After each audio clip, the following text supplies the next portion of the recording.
昨天和朋友柚子逛街，聊到他目前的一些困惑。柚子是一个不大善于沟通的人，工作上他很少主动和带自己的法官沟通，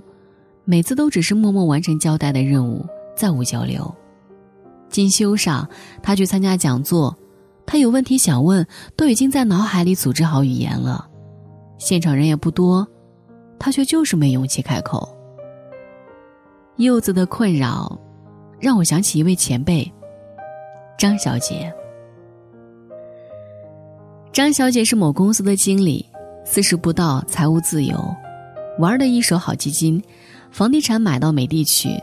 在几百人的剧场里做分享，她谈笑风生，从容自得，一副游刃有余的样子。她对我们说，无论在何时何地，你都要想办法让别人记住你，而且最好永远忘不掉你。我被这句话触动到，当时我一直在寻求提高存在感的办法，尽管那时候我都不太敢举手，却还是强迫自己向他发问。有一些人天生不善于表现自己，该怎么办呢？张小姐闻言给我们讲了她的故事。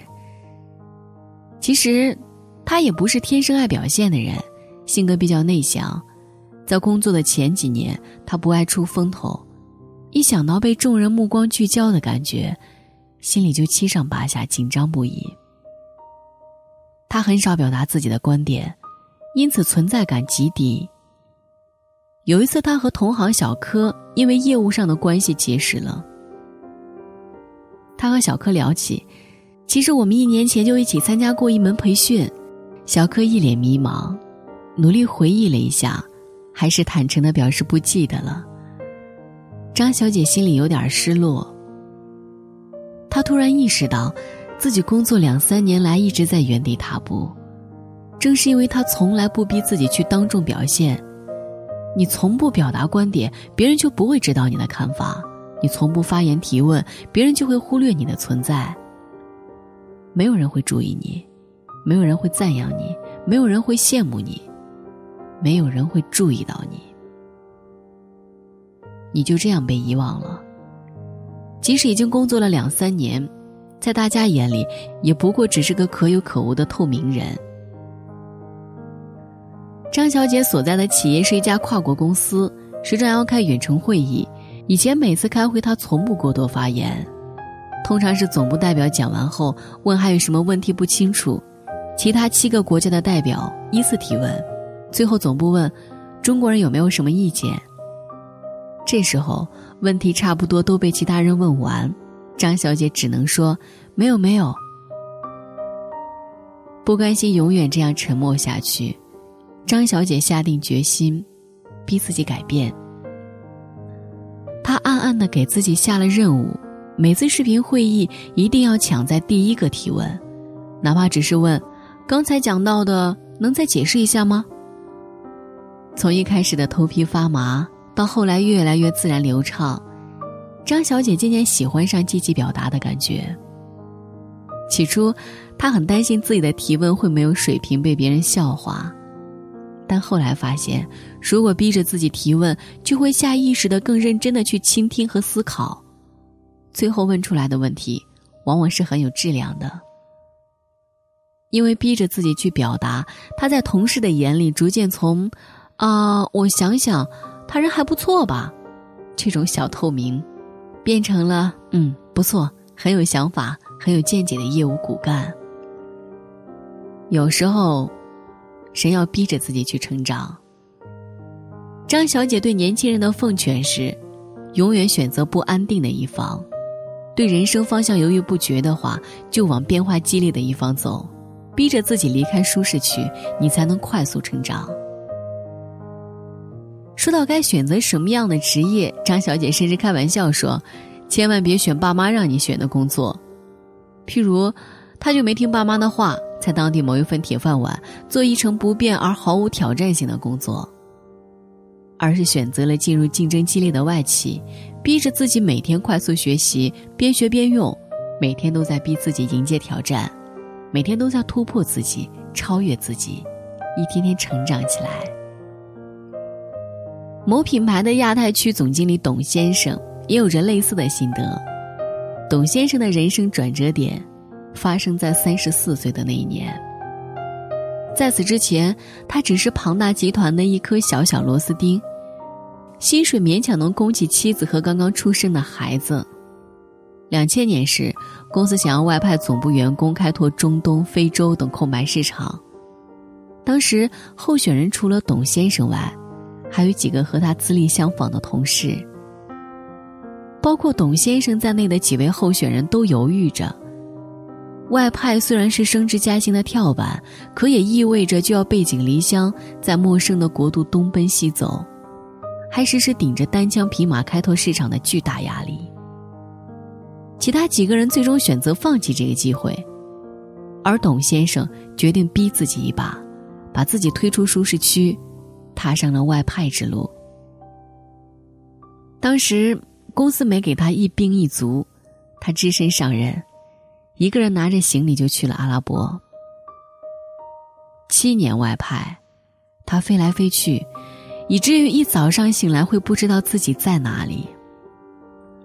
他在印度做行销，办 road show， 租了3台卡车，让使用者到卡车上体验产品。如果觉得好用，卡车把他们载到附近店里去买。以这样的方式，他亲自跟着卡车跑了印度整整81个城市。这7年的时间里，他帮公司打开了阿联酋、伊朗、以色列、哈萨克、乌兹别克斯坦等国家的市场。外派回国，他成为了公司的亚太区总经理，为人幸福。在贫穷落后的印度，在纸醉金迷的迪拜，在各种巨大的文化差异下，他经历过艰难，忍受过孤独，也是有过退却之心的。但他逼迫着自己坚持下去，继续披荆斩棘，开疆辟土。不逼自己一把，你永远不知道你有多优秀；不逼自己一把，你永远不知道自己有多大潜能。很多优秀就是这么逼出来的，逼自己不要懒惰，不能胆怯，不准退缩，逼自己从舒适圈里走出来，让自己在一场场硬战中趋于成熟。面对人生抉择时，退一步并不会海阔天空，你一次次退让，其实是在拱手交出对生活的选择权。你不逼迫自己，到了最后就只能为生活所迫，被动的束手就擒。我也问过自己，总是逼着自己，那人活着到底是为了什么呢？前段时间我采访了几个瘦身成功的妹子，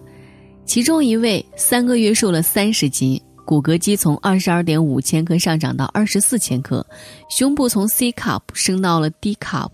减肥的那3个月里，他逼着自己每天下班后7点赶到健身房，拉伸到8点，有氧45分钟，再拉伸到9点，回到家已经是10点。有的时候要加班，他就约一大早7点的课，公司发蛋糕，他把蛋糕分给所有人，自己不敢吃，眼巴巴地问同事好不好吃。加班时叫外卖，同事们点了肯德基，他就只敢点一份土豆泥，用水泡过后再吃。他说，我想试试看，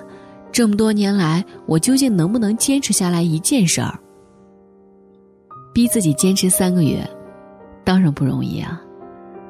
可是瘦下来以后，就可以穿腰身尽显的好看裙子，就可以在自拍时不用拼命找角度，就可以不经意晒晒锁骨和人鱼线。你现在逼自己做不想做的事，是为了将来能尽情地做想做的事。现在的你，逼着自己去成长，去变成更好的样子，把握人生的主动权，将来才不会为形势所迫，被驱使着艰难前行。我们逼迫着自己努力，是在为将来争取随时任性的权利。有时候，人要逼着自己去成长，别偷懒，别胆怯，别退让，进一步才能看到海阔天空。